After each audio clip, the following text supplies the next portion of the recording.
그래서 하나 더 얘기하자 보면은 저 같은 경우는 이제 제 소개를 약간 하자면 어렸을 때 3살 때 부모님이 이혼을 하셨어요. 제가 74년생인데 70년대에는 그 이혼이라는 게 일반적이지 않았기 때문에 굉장히 쉬쉬하는 거였고 드러내놓고 이렇게 이혼했다고 얘기할 수도 없는 거고 하지만 저는 이제 어린 마음에도 동네 아줌마들이 모여가지고 우리 집 이혼했다는 거 이렇게 뒷담화하는 거 많이 들었거든요. 그래서 70년대는 이혼이 보편화되지 않을 땐 그게 제가 커가면서 굉장히 컴플렉스가 심했어요. 그러니까 초등학교 때는 제가 반장도 하고 회장도 하고 뭐 오락부장도 하고 굉장히 개구장이었는데 사춘기가 되면서 집안도 어려워지고 가난해지고 그다음에 부모님도 이혼했기 때문에 그게 굉장히 아무한테 얘기할 수가 없었어요. 그러니까 부모님도 아직도 이제 뭐 가정환경 조사 같은 거 하잖아요. 뭐 부모가 뭐 계모냐, 계부냐 이런 거 조사하는데 근데 저는 한 번도 그렇게 솔직하게 써본 적이 없어요. 그냥 친모다, 우리 친어머니다 이렇게 거짓말로 한 거예요. 이 얘기를 왜 드리냐면은, 그러니까 이런 식이에요. 그러니까 정신분열증이 걸린 환자들 어려워하는 게 뭐냐면, 그러니까 이러지도 저러지도 못하는 상황이 있어요. 그러니까 비장애인들 같은 경우는 딱 어떤 상황이 주어지면은 이렇게 해결하면 된다 이렇게 하는데 정신장애인들 같은 경우는 이러지도 저러지도 못하는 경우가 있어요. 그러니까 예를 들면은 특히 여자 같은 경우 어렸을 때 성폭행 당한 경우도 많거든요. 친척한테 당하면 더 힘들어하는데 성폭행을 당했다. 아니면 저 같은 경우 부모님이 이혼을 했다. 이런 컴플렉스가 있을 때 사회에서 어떤 걸 요구하냐면 너 왜 솔직하게 얘기 안 하냐. 너 성폭행 당했으면 솔직하게 고백해야지. 너 왜 부모님 이혼했는데 이혼했다고 얘기를 안 하냐. 그러니까 솔직하라고 한쪽에서는 강요를 해요. 또 반대로는 뭐냐면 야 그게 뭐가 자랑이라고 쪽팔리게 숨기고 살아. 그게 뭐가 자랑이야. 네가 성폭행 당하는 게 자랑이야? 그래서 한쪽에서는 말하라고 하고 한쪽에서 말하지 말라고 하고 그러니까 이러지도 저러지도 못하는 거예요. 이런 상황. 자기를 보호하지 못하는 거네요. 예. 스스로가. 예. 그러니까 굉장히 부모님도 눈치를 못 채요. 왜냐면 부모님한테 내색을 안 하니까.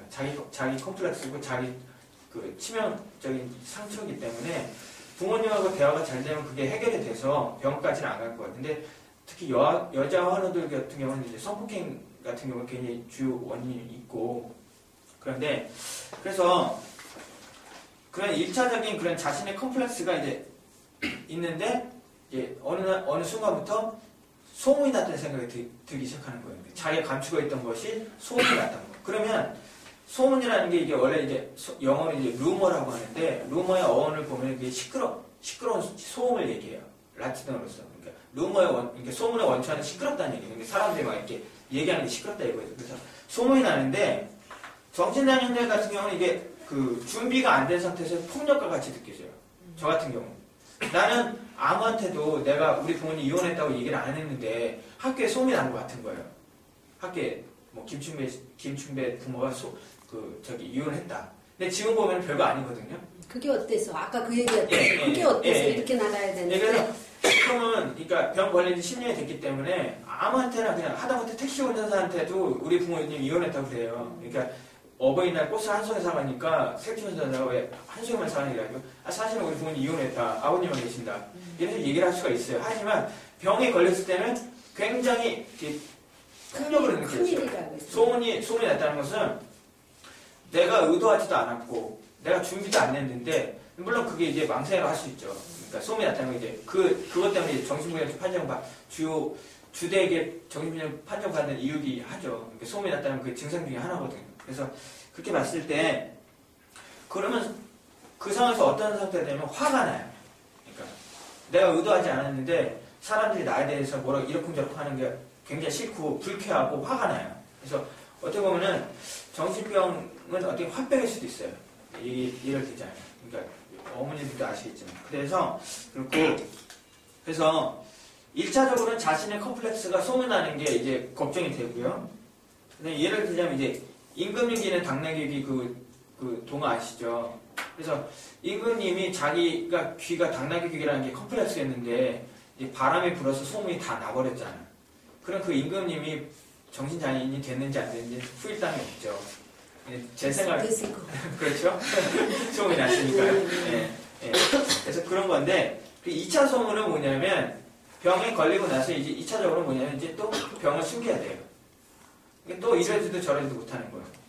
정신병이 있다는 거예요. 내가 정신병이 있는데 뭐 학교나 직장이나 솔직하게 얘기를 해야 되는 건지 아니면 감춰야 되는 건지 이러지도 저러지도 못하게 돼요. 그래서 2차 소문이라 저는 얘기를 하는데요. 이게 굉장히 스트레스예요. 그러니까 병 자체가, 정신병 자체가 사회 문화적인 원인을 강조를 하고 그 생물학적 원인을 그냥 제껴두고 우리가 쓰는 사회 문화적인 병으로 이렇게 자꾸 이렇게 사회적으로 환기시키고 밖으로 드러내면은 괜찮은데, 지금까지 의사나 사회복지사나 부모님 같은 경우는 야, 아직 때가 아니다. 때가 오면 얘기해라. 지금은 때가 아니니까 사람들이 이해를 못한다. 그냥 숨겨라. 하지만 당사자 입장에서는 자기가 병 걸린 거 알거든요. 그리고 또 병 걸린 자신을 사람들이 어떻게 생각하는지 알기 때문에 또 얘기를 못해요. 용기가 없기 때문에. 그래서 제가 여기 와서 이렇게 얘기하는 이유도, 제가 병에 걸렸다. 부모님 이혼했다. 왜 이런 얘기를 하겠어요? 그런 얘기를 드리는 이유도, 저 같은 사람이 한두 명, 두 명이라도 생기면 여러 가지 기회가 생기거든요. 그래서 이제 강의를 하는 건데, 그래서 병에, 그러니까 아까 아버님께서도 이제 병을 얘기를 해줘야 되느냐 이런 질문을 하셨는데, 그걸 생각을 하셔야 돼요. 그러니까 저 같은 경우는 병에 걸리기 전부터 제 고등학교 친구 중에서 이제 전교 1등 하던 애가 정신병에 걸려서 대학을 못 갔어요.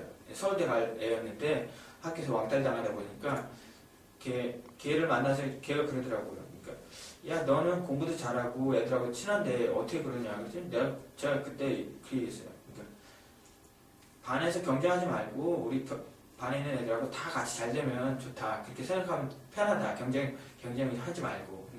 근데 그 학생 같은 경우는 굉장히 이제 입시에 좀 스트레스를 받아서 병에 걸려서 결국 대학도 못 갔는데, 그래서 뭐 그 뻐꾸기 둥지로 날아가서 뭐 그런 영화도 보고, 그다음 캐치 22라는 소설도 보고 하면서 정신장애에 대해서 이해하려고 노력을 했어요. 병에 걸리기 전부터. 근데 막상 99년도에 정신분야에서 판정을 받으니까 사형수업을 받는 것 같은 느낌이었어요. 그때 증상이 어땠어요? 아까 말씀드렸지만 이제 학교에 소문이 났다는 생각이 들었어요. 네.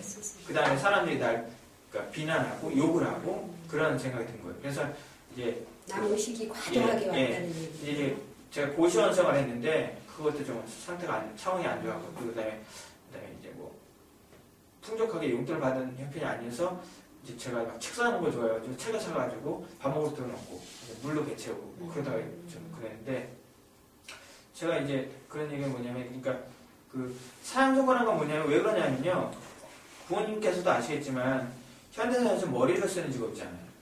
머리 쓰는. 머리가 이상하다 판정지면 아무것도 못하는 것 같은 느낌이 드는 거예요. 물론 육체 노동도 있긴 하죠. 하지만 저는 이제 몸이 왜소했기 때문에 그런 그 용기는 없었고, 머리에 사형선고를 받으니까 굉장히 이제 좌절했죠. 그래서 그 뒤에 한 우울증이 6개월 정도 왔고, 근데 제 생각으로는 비록 소문이 났다는 그 생각 때문에 정신분야좀 판정을 받았지만 원래는 조울증이었던 것 같아요. 그 판정 받기 전 학기에 굉장히 제가 액티브했거든요. 조증 상태로서 굉장히 수업도 막 열심히 듣고, 그러니까 그랬는데 이제 조울증하고 정신분야증하고 그 진단을 이렇게 내리기가 구분하기 좀 힘들다고 해요. 그래서 저 같은 경우도 정신분야증 2년 동안 판정받다가 약을 끊으라고 해서 약을 끊었는데 3개월 후에 조증이 나타난 거예요. 그래서 조울증을 받겠어요. 그래서 그런데 그 조울증하고 정신분야증 그 판정받기도 구분하기 힘들고 약도 비슷하게 먹어요. 똑같은 약. 자이프락스라고 했는데 그거는 둘 다 써요. 정신병원에 쓰고 조울증에 쓰는데, 그러니까 근데 그런데도 불구하고 정신과에서 저보고 정신분열증이라는 판정을 내리면 그때부터 저는 정신분열증 환자를 사는 거잖아요. 그래서 제가 그 두 개를 써는 거예요. 정신분열증과 조울증은 제가 둘 다 겪어봤기 때문에 그게 어떤 거는 알기 때문에 이렇게 제가 적어놓은 거고. 그래서